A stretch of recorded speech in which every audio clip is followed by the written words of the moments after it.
कहा महाराज देवलोक मुश्किल में है, संकट में है, इन्हें बचाने के लिए हड्डियां चाहिए। दधीची प्रसन्न हो गए। ठीक है, मैं हड्डियों का दान करूंगा। पीड़ा नहीं हुई। ये बलिदान की परंपरा तब से प्रारंभ हुई। सबसे पहले महादेव जी जहर पीकर प्राण देने वाले, इधर दधीची ऋषि बलिदान कहते हैं कि दूसरों के सुख के लिए हंसते हंसते अपने प्राण न्योछावर करना, जहां मरने की कोई पीड़ा ना हो। भगत सिंह को फांसी दी ना, उसके 5 मिनट पहले भी पुस्तक पढ़ रहे, फांसी के फंदे तक गए ना तो चेहरे पर एक भी सिकन नहीं थी। कहते ना ऐसे लोगों के चेहरे पर मूंछ जचती है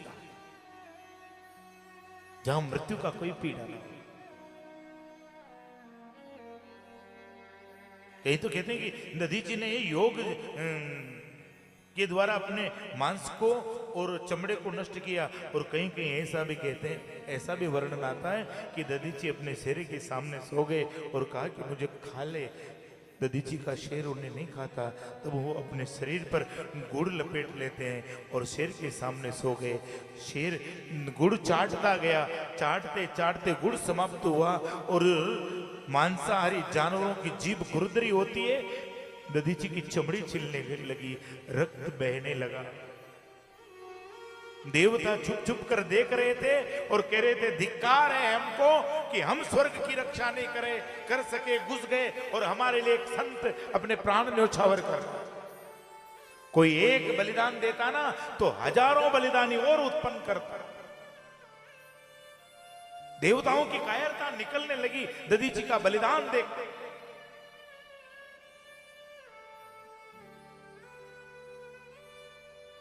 मांस समाप्त हुआ, रक्त समाप्त हुआ। हंसते हंसते लोगों के लिए मर रहे हैं। इसलिए आपने सुना होगा ना, प्राण ऐसी जगह निकलना चाहिए। देखो मकान अच्छा नहीं बनाया फिर बन जाएगा, है तोड़ फोड़ के सही कर लोगे। गाड़ी अच्छी नहीं बढ़िया ले आओगे। प्राण एक बार निकलता है ना तो इसके लिए सोचना चाहिए। एक बचपन में पढ़ते थे ना तो एक लाइन बड़ी अच्छी लगती मुझे, कि जिंदा रहने के मौसम बहुत है मगर जान देने की रुत रोज आती नहीं। प्राण एक बार निकलते हैं और जो एक बार निकलते हैं उस पर विचार करना चाहिए।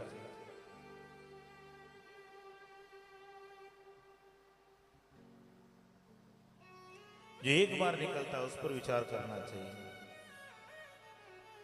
दधीची की हड्डियों का वज्र बनाया, भगवान का तेज मिलाया और फिर देवासुर संग्राम हुआ। वृतासुर पर प्रहार किया तो वृतासुर मांस मदिरा की बरसात करता है और वो वज्र